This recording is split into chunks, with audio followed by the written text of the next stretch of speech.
Un aliment est une substance solide ou une substance liquide prélevée dans le milieu extérieur et qui va permettre de fournir de l'énergie à l'organisme.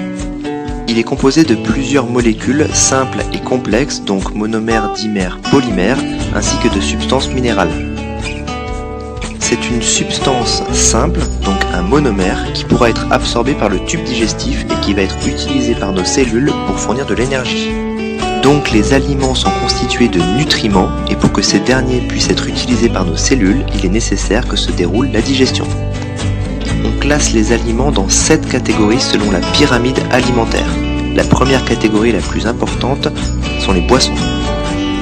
Et la 7e dernière catégorie, la moins importante, sont les sucres et produits sucrés.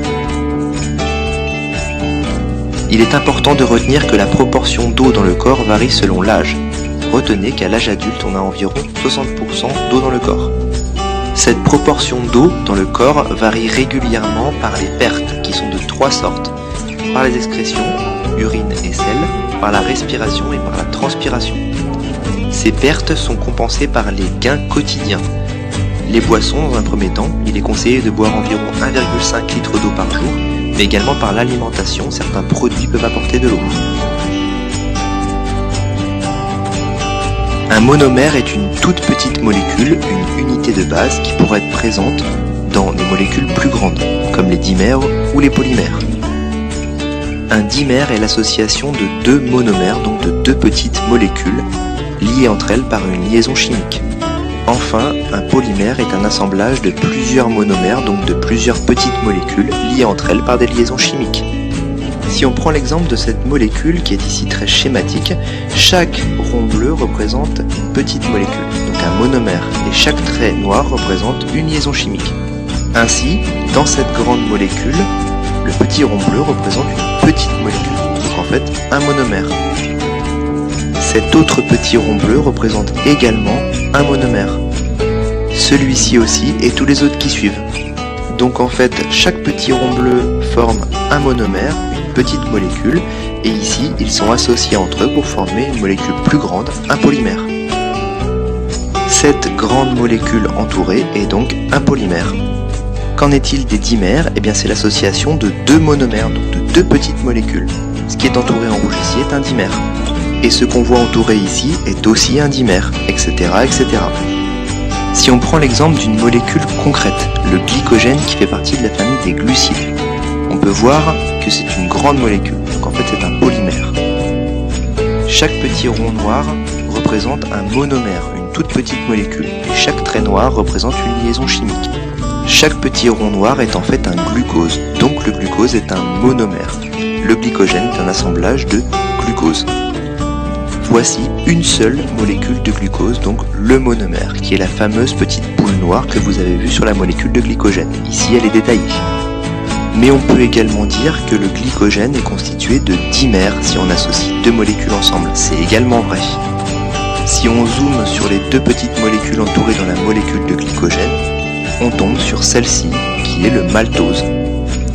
Et on remarque que les 2 molécules constituant le maltose sont des glucoses. Tout cela peut paraître complexe, mais en fait, c'est logique et lié. Chaque petite boule noire représente une molécule de glucose, associée par 2, ça forme un maltose, et plusieurs glucoses associés entre eux, ou plusieurs maltoses associés entre eux, forment le glycogène. Les glucides constituent une famille de molécules composées de 3 atomes principaux, C, H et O. Ils sont très souvent représentés sous forme cyclique. Les principaux monomères glucidiques à connaître sont le glucose, le fructose et le galactose.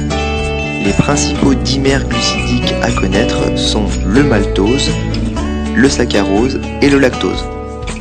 Enfin, les principaux polymères glucidiques à connaître sont l'amidon, le glycogène et la cellulose. Les protides constituent une famille de molécules qui sont composées de 4 atomes principaux, C, H, O et N. Ils sont très souvent représentés en 3 dimensions. Les monomères protidiques sont en fait les acides aminés. Il existe en tout 20 acides aminés, dont 8 qui sont dits essentiels, c'est-à-dire qui ne sont pas produits par notre organisme et qui doivent être apportés par l'alimentation. Les définitions peuvent varier d'un ouvrage à l'autre, mais on peut retenir qu'un peptide est une molécule constituée de moins de 100 acides aminés et qu'une protéine est une molécule constituée de plus de 100 acides aminés. Très souvent, les protéines ont une structure tridimensionnelle complexe qui leur confère une fonction particulière.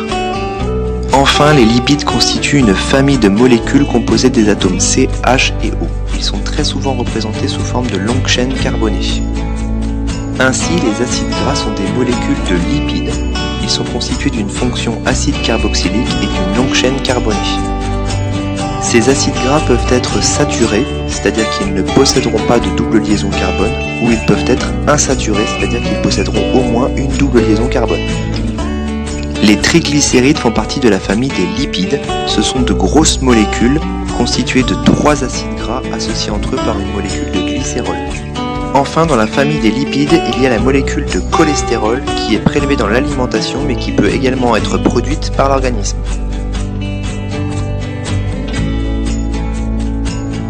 C'est une molécule organique présente dans les aliments et nécessaire à l'organisme. Ce sont des molécules inorganiques présentes dans les aliments en faible quantité et nécessaires à l'organisme. Parmi les minéraux, on parle d'oligo-éléments et de macro-éléments. Les oligo-éléments sont nécessaires en faible quantité alors que les macro-éléments sont nécessaires en quantité un peu plus importante.